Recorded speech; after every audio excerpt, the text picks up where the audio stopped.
Hello hello. प्यारे साथी नमस्कार। मैं केशपाल कुमार स्वागत करता हूं आपके अपने परिवार रोजगार विद अंकित में।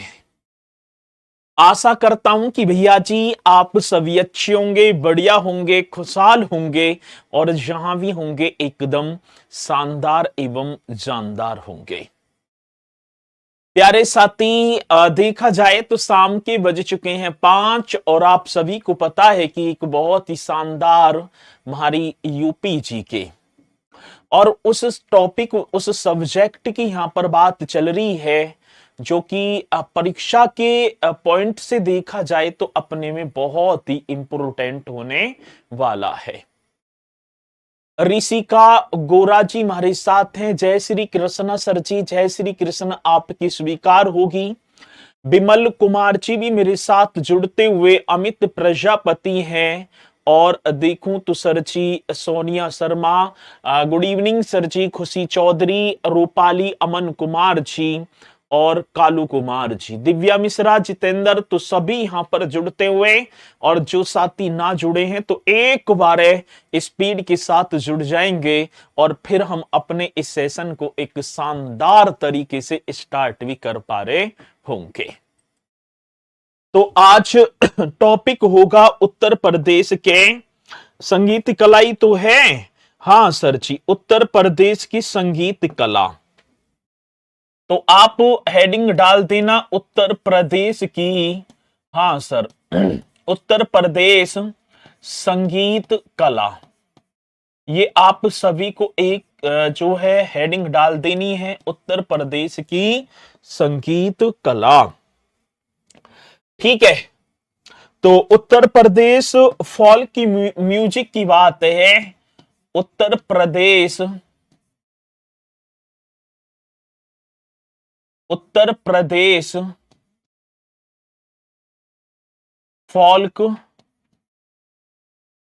Music, Uttar Pradesh folk music, ये आप सभी को हेडिंग डाल देनी है। अब बात आती है भैया जी संगीत कला की। वर्कशीट भी मिलेगी भैया, पहले कर तो लो ही ना। ठीक है, अब देखो संगीत कला जो फॉल्क की म्यूजिक की बात है ना, अब चल ही रहे हैं गाने, लेकिन इस संगीत में और इस संगीत में बहुत ज्यादा अंतर है। इसमें कजरी गाई जाएगी, ख्याल, बिरहा, आल्हा, ये सारी चीजें हम इसमें गवाएंगे और प्रमुख लोकगीत ही तो होंगे। उत्तर प्रदेश प्रमुख संगीत कला, बात तो एक ही है, लोकगीत, ठीक है ना, संगीत कला ही बात होगी। सर यदि मैं देखूं तो भारत मीन्स उत्तर प्रदेश आ गया भारत में। जो इस संगीत कला का शुभारंभ वैदिक काल में सामवेद से माना जाता है। सामवेद को भारतीय संगीत का जनक कहा जाता है क्योंकि इसमें 7 स्वर जो आपके सारे गामा पादा नीसा जो हैं वो हमें सामवेद से ही मिले हैं। उसके बाद देखो तो साथी भरत मुनि का वो नाट्य शास्त्र जिसे संगीत का बाइबल कहा जाता है, धीरे धीरे मंदिरों में मेरे साथी इनका डेवलपमेंट होना स्टार्ट हुआ। अमीर खुसरो का जन्म हुआ 1253 ईस्वी में एटा, आज तो कासगंज होगा सर, कासगंज का वो पटियाली गांव। अमीर खुसरो ने देखा जाए तो मध्यकालीन भारत में संगीत को और प्रोन्नति प्रदान की क्योंकि उन्होंने तबला व सितार का आविष्कार किया था। सितार और तबला वगैरह का आविष्कार किया। खड़ी बोली के विकास में भी उन्होंने अग्रगामी भूमिका निभाई। उसके बाद मेरे साथी मुगल काल आया, अकबर, अकबर ने भी संगीत को संरक्षण प्रदान किया। तानसेन, बाबा नरहरि दास उनके दरबार की शोभा बढ़ाया करते थे और धीरे धीरे धीरे धीरे मेरे साथी ये चीजें बनती गई हैं और आज तो देखा जाए, ठीक है चलो जी, ठीक है चलते हैं। तो आप लिखेंगे पहले अब मैं बात कर पा रहा हूंगा सर जी संगीत कला का शुभारंभ। पहली बात तो ये होगा, इस जो ये जो संगीत कला है ना, कौन सी कला की बात है? फॉल्क की म्यूजिक की बात है। ठीक है, संगीत कला का क्या होगा? तो सर आप बताएंगे शुभारंभ होगा। ठीक है, मतलब कि ये जो संगीत कला है ना, संगीत कला का शुभारंभ भी है। सही है, तो संगीत कला का शुभारंभ। अब ये शुभारंभ कब हुआ तो आप बता देना। शुभारंभ मेरे साथी उत्तर वैदिक काल में, उत्तर वैदिक काल। ठीक है, उत्तर वैदिक काल, उत्तर वैदिक काल और सरची, ये उत्तर वैदिक काल आपका होगा। उत्तर वैदिक काल में सामवेद आया, सामवेद से माना जाता है। उत्तर वैदिक काल में सामवेद से, हाँ सर, उत्तर संगीत कला के शुभारंभ की बात आती तो उत्तर वैदिक काल में संगीत कला का शुभारंभ उत्तर वैदिक काल में सामवेद से माना जाता है। सर जी ही बात तो हो गई, और सामवेद की बात है तो इसे भारतीय संगीत का जनक कहा जाता है। सर कौन से संगीत की बात होगी? जो सामवेद होगा ना सर जी, हाँ, इस सामवेद को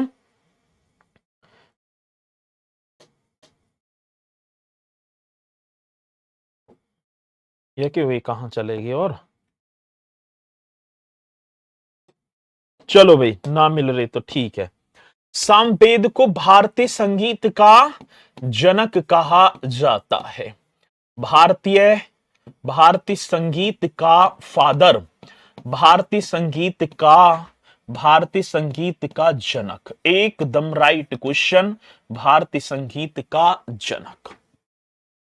मेरे साथी क्वेश्चन आएगा कि भारतीय संगीत का जनक किसे कहा जाता है, तो आप करेंगे सर जी सामवेद को।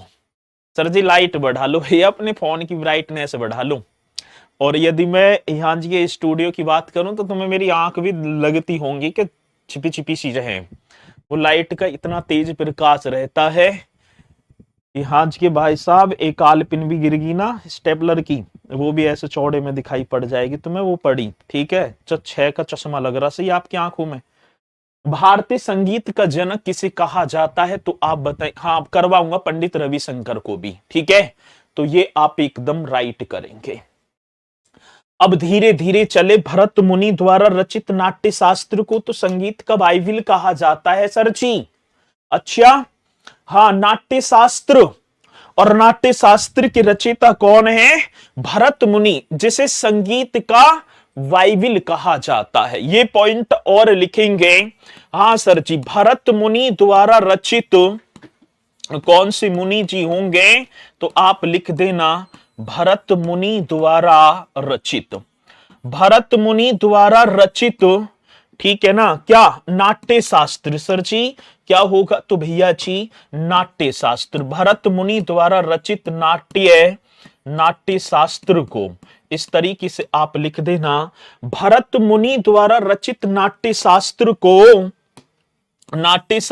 को भारतीय संगीत का, कौन से संगीत की बात? तो मेरे साथी भारतीय संगीत का बाइबिल कहा जाता है। यह संगीत का भारतीय शब्द भी ना लगाते हुए हम लिख भी दें संगीत का बाइबिल, संगीत का मेरे साथी बाइबिल कहा जाता है, बाइबिल कहा जाता है। एकदम बेहतरीन तरीके से आप सभी को लिख देना होगा। मेरे साथी भरत मुनि द्वारा रचित नाट्य शास्त्र को क्या कहा जाता है? संगीत का बाइबिल कहा जाता है। ये पॉइंट आप सभी को लिख देना है। ठीक है, कोबाली भी, हाँ चलो कोबाली आगे कव्वाली होगा, कोबाली कहां है? अब इसके साथ धीरे धीरे मेरे साथी मध्यकाल आता है और अमीर खुसरो का महत्वपूर्ण स्थान। तो मध्यकालीन संगीत परंपरा में हम देखें, वैसे तो मैं अमीर खुसरो जी को तो अलग ही लिखवाऊंगा क्योंकि उन्होंने भारतीय संगीत में बहुत सारी चीजें उनकी देन है, तो यहां तो हम लिख देंगे मध्यकालीन संगीत जो परंपरा में कौन से मध्यकालीन, ये पॉइंट कर देना सर जी, कौन सी कालीन की बात, तो मध्यकालीन, मध्यकालीन संगीत, संगीत परंपरा में, मध्यकालीन संगीत परंपरा में अमीर खुसरो का, हाँ सर किसका, तो आप लिख देना अमीर खुसरो का, अमीर खुसरो का, अमीर खुसरो का महत्वपूर्ण योगदान है। मेरे साथी कैसा योगदान होगा, महत्वपूर्ण योगदान है। अब कैसे कैसे योगदान है, तो सर जब तक इनसे पहले सितार और तबला वगैरह का आविष्कार ना हुआ था, इन्हीं अमीर खुसरो जी ने, ये लिख देना भैया जी, सितार एवं तबला का आविष्कार किया। सितार एवं, एवं क्या होगा, तबला, सितार एवं तबला का, तबला का आविष्कार।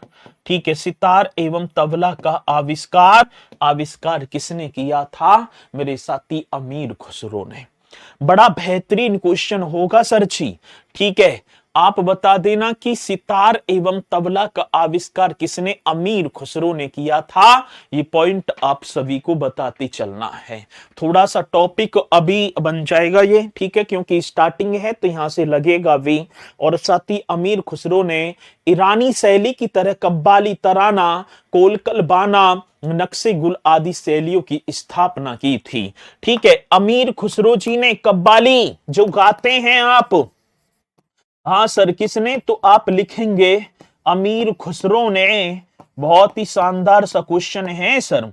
अमीर खुसरो ने ईरानी शैली की तरह, कौन सी शैली, तो आप लिखो भैया ईरानी शैली की, ईरानी शैली की तरह, तरह इस तरीके करेंगे कव्वाली। एक तो आपका हो गया कव्वाली, दूसरा क्या होगा मेरे साथी, तराना। एक आपका कव्वाली, एक तराना। कोलकल बाना, हाँ सर जी, कौन सा कोलकल बाना, ये आप बताएंगे। कोलकल बाना भी एक ऐसे ही है, गाना वगैरह ये है। नक्शे गुल एक और होगा सर जी, नक्शे गुल आदि शैलियों का विकास किया। आदि, आदि शैलियों का, जी सर, आदि शैलियों का विकास किया था। आदि शैलियों का, आदि शैलियों का विकास किया। आदि शैलियों का क्या कर दिया मेरे साथी, विकास किया था। ये पॉइंट आप सभी को बताना है। तो अमीर खुसरो ने ईरानी शैली की तरह कव्वाली, तराना, कोलकल बाना, नक्शे गुल आदि शैलियों का डेवलपमेंट किया था। ये पॉइंट, ठीक है ना, ये पॉइंट और किस में आएगा, जब हम अमीर खुसरो को पढ़ेंगे। ठीक है, जब हम भैया जी अमीर खुसरो को पढ़ेंगे तब भी ये पॉइंट आपकी समझ, मतलब कि ये लिखवाऊंगा तो ना, लेकिन मैं एक बार बोल जरूर दूंगा। ठीक है, चलो ठीक है। तो आप आता है क्वेश्चन, भरत मुनि द्वारा रचित नाट्य शास्त्र को संगीत का बाइबिल कहा जाता है। सही है जी। मध्यकालीन संगीत परंपरा में अमीर खुसरो का महत्वपूर्ण योगदान, जैसे सितार व तबला का आविष्कार। अमीर खुसरो ने ईरानी शैली की तरह कव्वाली, तराना, कोलकल बाना, नक्शे गुल आदि शैलियों का डेवलपमेंट किया था। ठीक है, चलो तो आप इन पॉइंटों को एक बार जल्दी से, ठीक है ना, याद करते भी हुए और जो है साथ के साथ जो है अपने नोट भी करते चलना है। चलो आगे चलो। अब देखो, शास्त्रीय संगीत की दो प्रमुख धारा हैं। कौन सी संगीत की बात होगी, तो सर जी शास्त्रीय संगीत की दो प्रमुख धारा होंगी। एक तो हिंदुस्तानी संगीत पद्धति और एक कर्नाटक संगीत पद्धति। और उत्तर भारत में हम देखें तो हिंदुस्तानी संगीत पद्धति ही प्रचलित है, जिसके अंदर अंतर्गत हम पढ़ेंगे तराना, जिसके अंतर्गत हम पढ़ेंगे ठुमरी, जिसके अंतर्गत हम पढ़ेंगे ध्रुपद, जिसके अंतर्गत हम पढ़ेंगे टप्पा, सोरी, ये कव्वाली।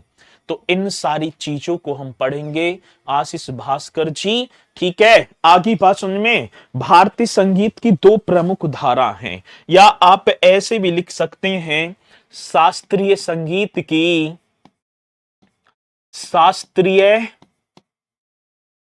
शास्त्रीय संगीत की,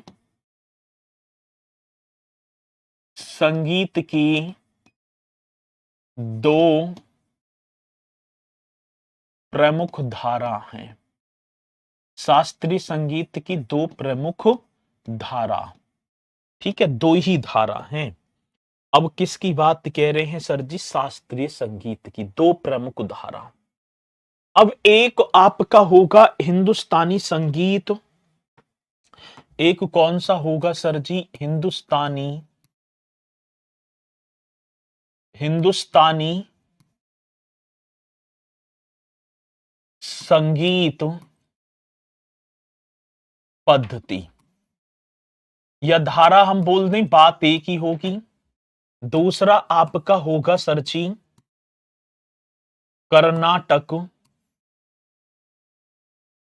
संगीत पद्धति, ठीक है। दूसरा कौन सा होगा? अब देखो, अब ये जो कर्नाटक जो संगीत पद्धति है, ये आपकी दक्षिण भारतीय राज्यों में प्रचलित है। आपकी जो कर्नाटक संगीत जो पद्धति होगी, ये सर जी दक्षिण भारतीय राज्यों में प्रचलित होगी। तो इसे तो हम पढ़ेंगे ना, हम पढ़ेंगे हिंदुस्तानी संगीत पद्धति। कौन सी? हिंदुस्तानी। और साथ ही आप सभी को पता है उत्तर प्रदेश सहित संपूर्ण उत्तर भारत में ये पद्धति प्रचलित है। तो आप यहां लिख देना सर जी संपूर्ण उत्तर भारत में, संपूर्ण उत्तर भारत में, भैया जी संपूर्ण उत्तर भारत में यह पद्धति प्रचलित है।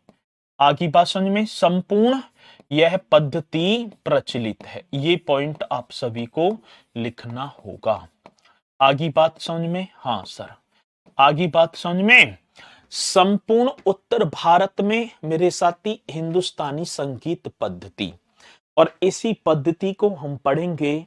और इसी पद्धति में मेरे साथी ध्रुपद, ख्याल, तराना, ठुमरी, धमार, टोरी, सप्पा, चतुरंग, इन सारी चीजों को हम पढ़ेंगे, ठीक है।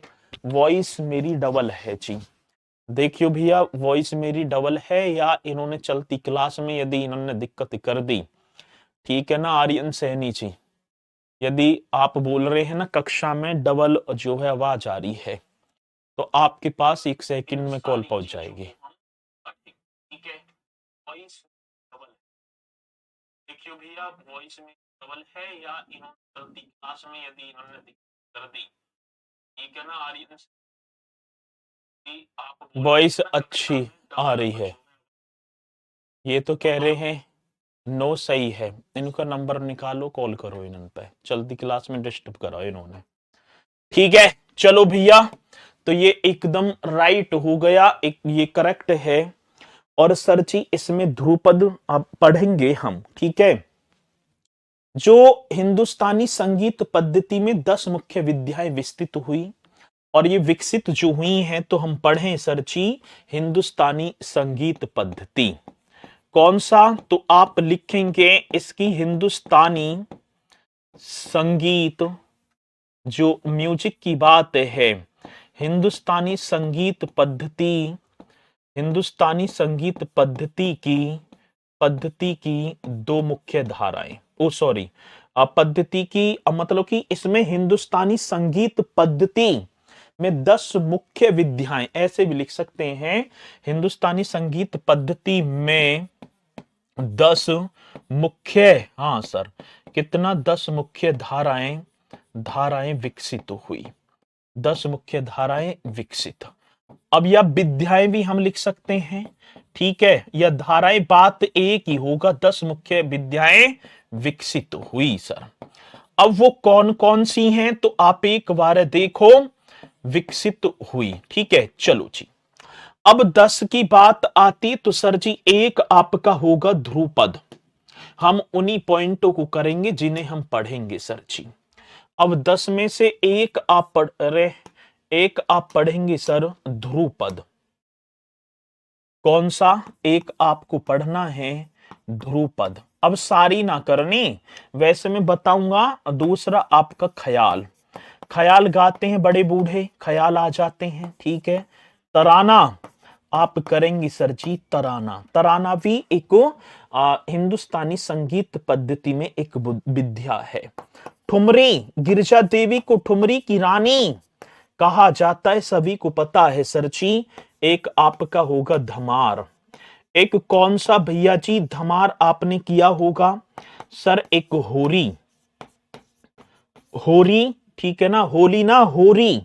और सर जी एक आप बनाएंगे टप्पा। एक मेरे साथी टप्पा। एक चतुरंग, एक क्या होगा सर जी? चतुरंग, ये भी आपने पढ़ा होगा। एक रस सागर, ठीक है। एक कौन सा रस, चतुरंग हो गया, ठीक है। एक आठवां हो गया रस, ठीक है, रस सागर आप कर देना, रस सागर। एक एक नौवा आप कर देना सरगम। एक कम रह गया भाई, एक और रह रहा है ध्रुपद, ख्याल, तराना, ठुमरी, हाँ जी, धमार, होरी, टप्पा, चतुरंग, रस सागर, ये अलग अलग होंगे, रस और सागर, ठीक है। इसी में कर देना 8 और 9, ये होगा आपका 10। अब ये हमें जो है ना ये सारे याद न करने। अब जिन पॉइंटों को मैं याद कराऊंगा, जिन पॉइंटों को मैं लिखवाऊंगा राम बाबू जी, ठीक है जी। सम्राट प्रिंस कुशवाहा, आपका शर्ट चाहिए जो आप पहने, दे दीजिए प्लीज, ले लो भैया, ठीक है। चलो, आ रही है बात समझ में ना? सिलेक्शन सिलेक्शन लेकर आना, जब भी तो लेगी भैया, इतने में रख दूंगा इसे गर्मियों में, ठीक है। तो आप पढ़ेंगे पहले ध्रुपद। पहले आप करेंगे सर जी, पहला आप करेंगे ध्रुपद। अब कुछ कहेंगे सर जी हमारी समझ में तो ध्रुपद व्रुपद आता ना है, ठीक है ना। ये है क्या? ये अधिकांशतः इनका जो गायन मंदिर वगैरह में होता है, या कोई विशेष उत्सव हो, जैसे होली, होली पर होली के गीत गाए जाएंगे, ठीक है ना। ये तराना हो, ठुमरी हो, तो ये हमारी तुम्हारी समझ में, ठीक है ना। चलो, ये हमारी 4 2 बार लिखा है, अच्छा 4 2 बार लिख गया, 4 तो ये रस सागर ही होगा है, मैं भी 4, ये 5 हो गया, ठीक है। ये 6, ये 7 8 9 और 10 है, 9 पर हो गया, कौन सा हो गया 9 पर? तो रस सागर है 8 9, अच्छा रस सागर, रस सागर, रस और सागर, हाँ एक ही थे, तो 1 2 3 4 सही है, अब सही बन गए। चलो चलो भैया जी, यहां पर आएंगे ध्रुपद। आपने गाया कभी ध्रुपद? ना सर जी, हमारी समझ से बाहर ध्रुपद। अब देखो, ध्रुपद जो होता है संगीत के निश्चित नियमों से बंधे होने के कारण, ठीक है, संगीत के निश्चित नियमों के बंधे होने के कारण इसे ध्रुपद कहा जाता है, ठीक है। संगीत के, अब ऐसे नहीं है अभी वो वायरल क्रिस का गाएगा, क्रिस का दिल ना दिया, ये क्या है, हो गए वायरल ना, उसमें कोई जो है कुछ भी ना है, वो तो बस हो ही गया, ठीक है। लेकिन इनके गायन की विद्या अलग ही है भैया। अब ध्रुपद संगीत के निश्चित नियमों से बंधे होने के कारण इसे ध्रुपद कहा जाता है, ठीक है। तो ध्रुपद क्यों कहा जाता है? मंदिरों में गाए जाते हैं संगीत के, हाँ जी। अब कुछ हो गया निश्चित, संगीत के निश्चित नियमों में, संगीत के किसमें? तो भैया जी निश्चित नियमों में, नियमों में, नियमों में बंधे होने के कारण, हाँ सर, किसके कारण? बंधे होने के कारण, ये आपको बताना है, बंधे होने के कारण, कारण इसे ध्रुपद कहा जाता है। कारण इसे क्या कहा जाता है लाला? आप लिख देंगे ध्रुपद कहा जाता है, ध्रुपद कहा जाता है, ठीक है।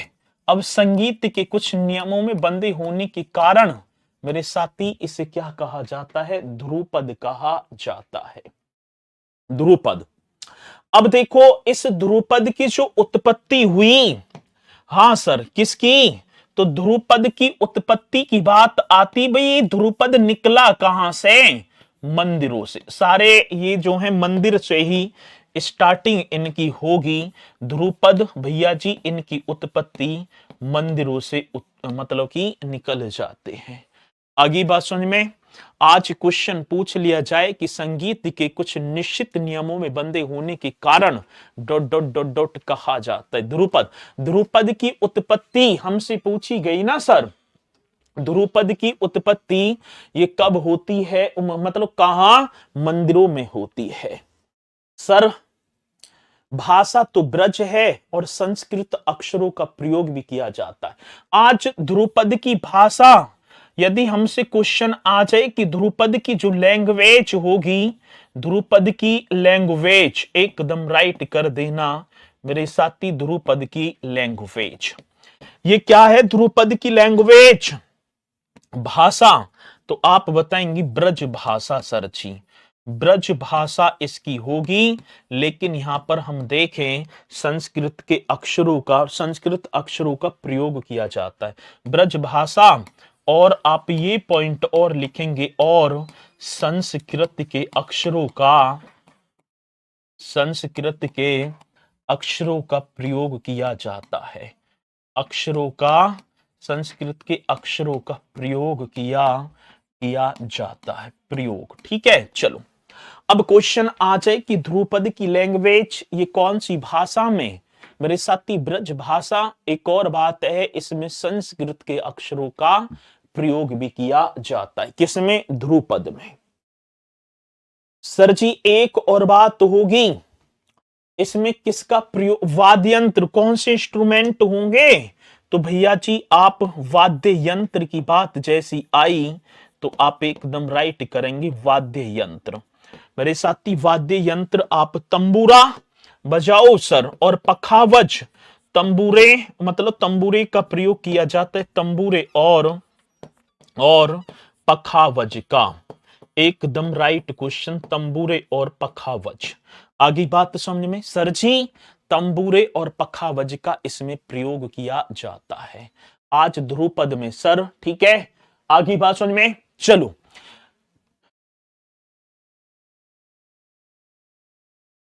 ठीक है, आज ये पॉइंट तंबूरे और पखावज एकदम राइट। और सर इस शैली को अकबर के समय मुगल दरबार का संरक्षण प्राप्त हुआ। ध्रुपद आज मंदिरों में उत्पत्ति तो हो गई, सही है, लेकिन जब मुसलमानों का राज आया, दिल्ली सल्तनत में शासन हुआ, 5 वंश आए, उसके बाद मेरे साथी मुगलों ने भारत पर शासन किया, बाबर भी निकल गया, हुमायूं, और हुमायूं के बाद जब अकबर राज सिंहासन पर बैठा तो उसका ध्यान किधर आकर्षित हुआ? मेरे साथी ध्रुपद की तरफ, क्योंकि तानसेन ध्रुपदी गायक थे। और बताया जाता है कि तानसेन की स्वर, तानसेन की आवाज में, ठीक है ना, वो मधुर वाणी थी उनकी, जब वो गाया करते थे, ऐसे फिजिक्स में लिखा है तो कांच के गिलास वगैरह टूट जाया करते थे। ठीक है, ऐसा बताते, मैं ना बता रहा भैया।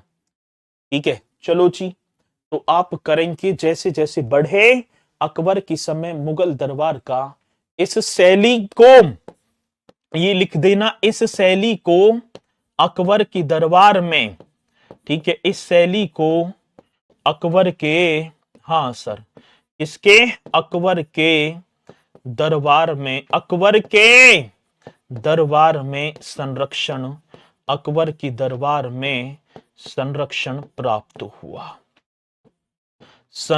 अकबर की दरबार में संरक्षण प्राप्त हुआ। चलो जी सर जी, बहुत बढ़िया। तो इस शैली को अकबर की दरबार में संरक्षण प्राप्त होता है ध्रुपद को। चलो आगे बात समझ में।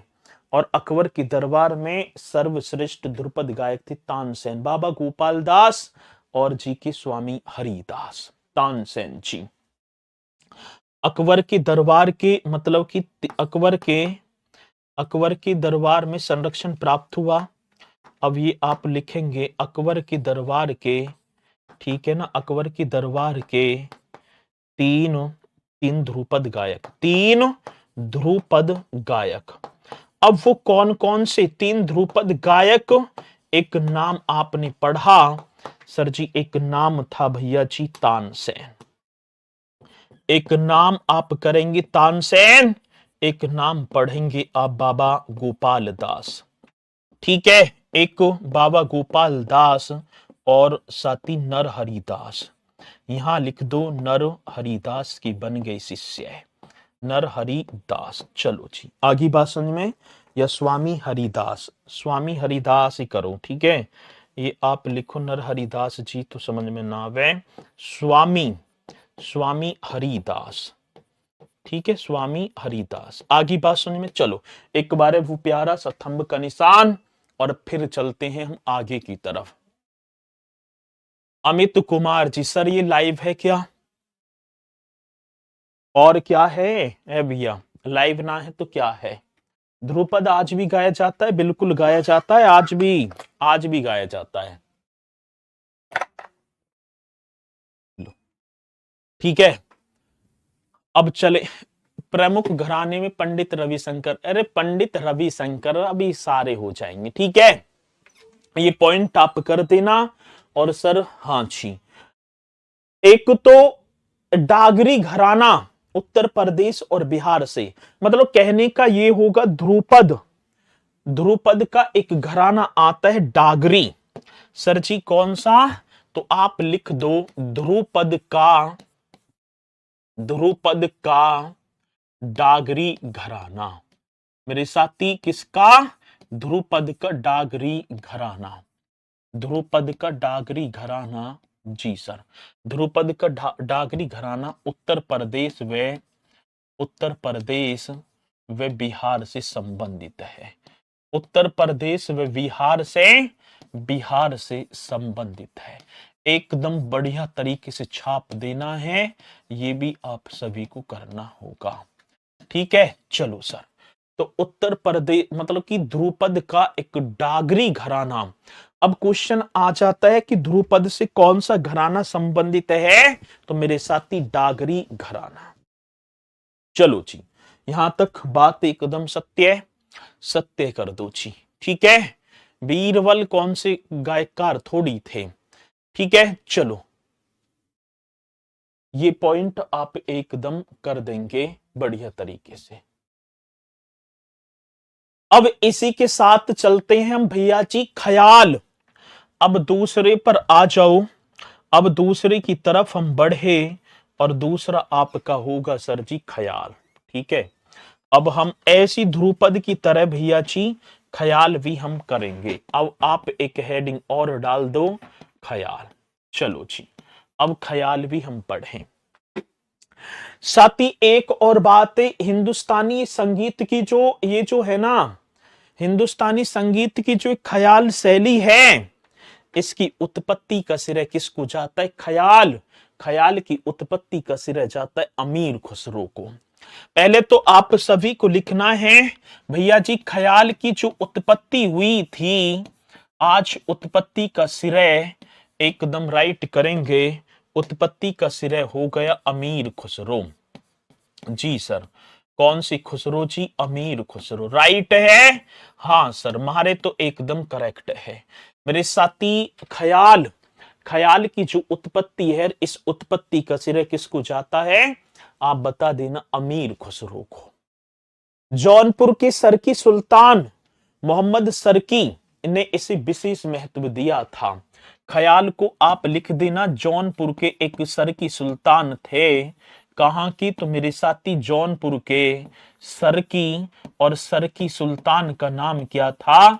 जौनपुर के सरकी सुल्तान, छाप दो सरची, सरकी सुल्तान नाम होगा इब्राहिम या सुल्तान मोहम्मद सरकी। पहले आप लिखो, नाम होगा भैया जी इसका।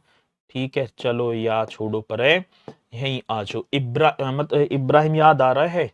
जौनपुर की सरकी सुल्तान, सुल्तान मोहम्मद सरकी। ठीक है ना, सुल्तान का नाम था सुल्तान मोहम्मद सरकी ने, सुल्तान मोहम्मद सरकी ने विशेष महत्व दिया था। सरकी ने क्या? तो आप लिख देना विशेष महत्व दिया था। छाप दो सर जी, विशेष महत्व दिया। ठीक है, विशेष महत्व दिया। चलो इसे नोट करो एक बार।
चलो भैया, जौनपुर के सरकी सुल्तान सुल्तान मोहम्मद सरकी ने विशेष महत्व दिया था किसको? ख्याल। और ख्याल की उत्पत्ति किसने की थी? अमीर खुसरो ने। ठीक है, किसने? तो भैया जी अमीर खुसरो। किसी मेरे साथी को कोई डाउट है? चलो जी, कर लिया सर। अब बात आती है जौनपुर के शासक सुल्तान हुसैन सरकी ने कव्वाली की धुन पर बड़ा ख्याल का प्रवर्तन किया और टप्पा शैली का भी बड़ा ख्याल। अब एक तो छोटा जिसमें बड़े स्वरों का प्रयोग किया जाता है तो बड़ा अलाप की तरह ही होते हैं। और सर जी अब जिसमें छोटा छोटा सुर हो तो आप बताएंगे भैया जी वो छोटा मतलब कि ख्याल हो गया। तो जौनपुर की बात आई सर। कहां की बात? जौनपुर के शासक थे सुल्तान हुसैन सरकी ने। जौनपुर के सुल्तान जी सर, इसे भी आप एकदम शानदार तरीके से करेंगे। जौनपुर के सुल्तान थे या जौनपुर के शासक सुल्तान इब्राहिम सरकी। मेरे साथी कौन से? सुल्तान इब्राहिम, सुल्तान इब्राहिम सरकी। छाप दो एकदम राइट तरीके से, सुल्तान इब्राहिम सरकी। हाँ सर जी, जौनपुर के शासक सुल्तान इब्राहिम सरकी ने कव्वाली की धुन पर, इब्राहिम सरकी ने कव्वाली, अब गा रहे हैं वो, जब कव्वाली की धुन चल रही थी, कव्वाली की धुन पर, धुन पर भैया जी बड़ा ख्याल। कौन सा बड़ा ख्याल का प्रवर्तन किया? और टप्पा शैली का भी, ठीक है ना, आप करेंगे बड़ा ख्याल, बड़ा ख्याल का, बड़ा जी सर ख्याल का प्रवर्तन किया, बड़ा ख्याल का प्रवर्तन किया। आगे बात समझ में ना? प्रवर्तन किया, एकदम करेक्ट क्वेश्चन है सर। तो भैया जी क्या है?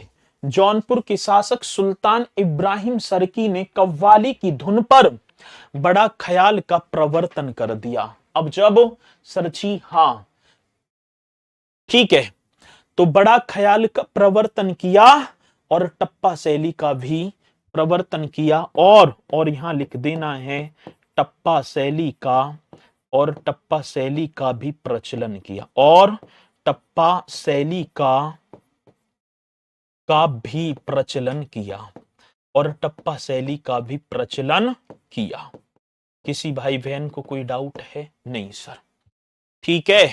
किसी भी मेरे जो भावी दीवान जी को कोई डाउट है यहां तक? नहीं है जी, ठीक है। चलो क्वेश्चन कहां से लाएंगे एग्जाम? गुरुजी आपने इतना अच्छा पढ़ाया है, बहुत बढ़िया कौशल जी। तो आप इस पॉइंट को भी एकदम करेक्ट कर देना। और बड़े ख्यालों को दो महान बीनकारों अदारंग व सदारंग ने विकसित किया था। इसका तो प्रवर्तन किया और इसका डेवलपमेंट, विकास जो किया, इसका बड़ा ख्याल का विकास मेरे भैया जी अदा रंग व सदा रंग, अदा रंग व सदा रंग, अदा रंग व सदा रंग। सदा रंग कर देना। इसका जो डेवलपमेंट किया है अदा रंग, ये बीनकार थे, बीन बजाते थे, ठीक है ना। आज तो बीन भी खत्म हो गई, पहले सपेरे आया करते थे, ठीक है ना। ले वे ले नाग देवता, अब वे नाग देवता भी खत्म हो गए, ठीक है। छोटे छोटा सा वो बचपन, ठीक है, सावन का महीना, बारिश, ठीक है, रिमझिम करती रहती थी, ऐसे में आया करते थे वो, ठीक है। एक चौपाल सी रहा करती थी, भेज गए एक ना एक भैया आई जाया करते थे। और उत्तर प्रदेश में किराना और आगरा घराना ख्याल गायन के लिए प्रसिद्ध है। अब मैं देखूं सर जी उत्तर प्रदेश में कौन से प्रदेश की बात, तो सर उत्तर प्रदेश में, उत्तर प्रदेश में, उत्तर प्रदेश में आगरा व, उत्तर प्रदेश में आगरा व किराना घराना, ठीक है। कौन सा? किराना घराना। उत्तर प्रदेश में आगरा व किराना घराना, घराना ख्याल गायन के लिए प्रसिद्ध है। ख्याल गायन के लिए, ख्याल गायन के लिए प्रसिद्ध है। बहुत बढ़िया सर जी, एकदम करेक्ट कर देना है आप सभी को। चलो जी आगे बात समझ में। उत्तर प्रदेश में आगरा व एक कौन सा? किराना घराना, ठीक है। किराना घराना किसके लिए? तो आप बताएंगे ख्याल गायन के लिए प्रसिद्ध है। तो उत्तर प्रदेश का कौन सा? आगरा, और एक कौन सा? किराना। ये दोनों के दोनों घराने ख्याल गायन के लिए प्रसिद्ध हैं। अब इसी के साथ आ जाओ मेरे साथी, ठुमरी। आपने पढ़ा होगा ठुमरी की रानी, है ना। तो एक और नाम तीसरा आप आओ भैया जी लेकर, ठुमरी, ठीक है। गिरिजा देवी को कहा जाता है। कल टाइम मिलेगा ना तो इन्हें 3-4 और करवाऊंगा, जैसे किशन महाराज मैंने करवाए, बिरजू महाराज, इनसे क्वेश्चन बनते हैं। पंडित रविशंकर जी की तो हेडिंग ही डलवा कर रह गए सर, तो इनके बाद करवाऊंगा, बिल्कुल करवाऊंगा 100%, ठीक है जी। सर याद कैसे करेंगे? करना पड़ेंगे भैया जी, ना करो, ठीक है। मेरे तो सीधा साधा सा सिद्धांत रहे, 60 लाख बालक डालेंगे फॉर्म, ठीक है। 60 लाख डालेंगे फॉर्म, और जिसे तड़प होगी वो यही ना पूछेगा कैसे याद करें, करेगा, 100% करेगा। चलो आगे बात समझ में, आगे चलते हैं। ठुमरी, ये मेरे साथी, ठुमरी हिंदुस्तानी संगीत की एक अर्धशास्त्रीय शैली, सुगम संगीत है। प्रेम या भक्ति इसका विषय होगा। आज देखूं तो सर ठुमरी का जो विषय, जो ठुमरी जो गाई जाती है ना, ठुमरी का जो विषय होगा वो मेरे साथी प्रेम या भक्ति, ठीक है। प्रेम में गाए जाएंगे या भक्ति में, प्रेम या भक्ति, इसका क्या है? इसका विषय है प्रेम या भक्ति, इसका विषय होगा सर। और ये एक अर्धशास्त्रीय शैली है, मतलब हिंदुस्तानी संगीत की ठुमरी जो होगी, तो आप लिखेंगे हिंदुस्तानी, हाँ सर, कौन सा? तो हिंदुस्तानी संगीत की, हिंदुस्तानी संगीत की, हिंदुस्तानी संगीत की एक अर्ध शास्त्रीय शैली। एक को क्या होगा? तो आप कर देना अर्ध शास्त्रीय शैली, अर्ध शास्त्रीय, अर्ध ऐसे शास्त्रीय मतलब शैली, सुगम संगीत है, अर्ध शास्त्रीय शैली है, अर्ध शास्त्रीय शैली है। भैया एक बात होगा, हिंदुस्तानी संगीत की अर्ध शास्त्रीय शैली होगी। इसमें भाषा हिंदी, ब्रज भाषा और अवधि, इसकी जो रचनाओं में, यदि आप देखेंगे इसकी जो रचनाओं में जो भाषा होगी सर जी, इसकी रचनाओं में आज भाषा आप देखो, ठुमरी की जो भाषा, तो ठुमरी की भाषा हिंदी भी होगी, ब्रज भाषा भी होगी, हिंदी, हाँ सर, एक ब्रज भाषा, हिंदी ब्रज भाषा और अवधि, और क्या होगा? और अवधि, और भैया जी अवधि, इसकी जो भाषा वगैरह ये होगी, ठीक है। और क्या होगा, अवधि, ये कर देना, ठीक है। और अवधि, ठीक है जी। हाँ सर, इसकी भाषा गा देंगे इसे हिंदी में, ब्रजभाषा और अवधि। घराने इसकी ठुमरी की घराने, बनारस और लखनऊ घराना। अब इसे भी आप लिख दो सर जी, घराना आपका होगा। अब क्वेश्चन आता है कि ठुमरी की घराने, तो आप करेंगे सर जी एक तो बनारस, और बनारस व लखनऊ। एकदम करेक्ट आंसर आप कर देना, बनारस व लखनऊ। मेरे भैया जी, ठुमरी की बात आती है, ठीक है, ठुमरी की बात आई तो आप लिखेंगे हिंदी ब्रजभाषा और अवधि इसकी लैंग्वेज, हिंदुस्तानी संगीत की एक अर्ध शास्त्रीय शैली है, प्रेम और भक्ति में, और इसके घराने, ये तो आप करते ही आ रहे हैं।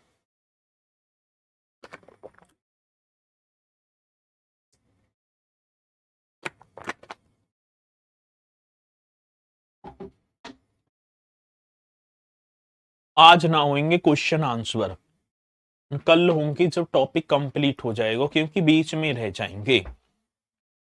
एक तराना और होगा, ठीक है। अब एक और कर देना सर जी तराना, चौथा आया ना, चौथा आप कर देना तराना। अब तराना की बात होगी, तराना। अब एक और मेरे भैया तराना आप हेडिंग डालो, और तराना शैली का विकास अमीर खुसरो के प्रयासों द्वारा हुआ था। विकास, अब इसका जो डेवलपमेंट है, आज तराने का डेवलपमेंट अमीर खुसरो के प्रयासों से। भैया कौन से, तो आप लिख देना अमीर खुसरो। नाम सुना है सर जी, अमीर खुसरो के प्रयास से, अमीर खुसरो के प्रयास से। ये पॉइंट आप सभी को लिखना होगा सर जी, तराने का विकास अमीर खुसरो के प्रयास से। और मेवाती घराना के पंडित रतन मोहन शर्मा एक प्रसिद्ध तराना गायक थे, प्रसिद्ध तराना गायक। हाँ सर जी, अब ये आता है क्वेश्चन भैया जी, प्रसिद्ध तराना गायक, ठीक है, और नाम था पंडित रतन मोहन शर्मा, ठीक है। कौन होंगे, तो पंडित रत्न मोहन शर्मा, पंडित रत्न मोहन शर्मा। और ये कहां के, मेवाती घराना था इनका सर जी। कौन सा, तो मेवाती घराने के थे ये। कौन सा घराना, तो आप कर देना मेवाती घराना।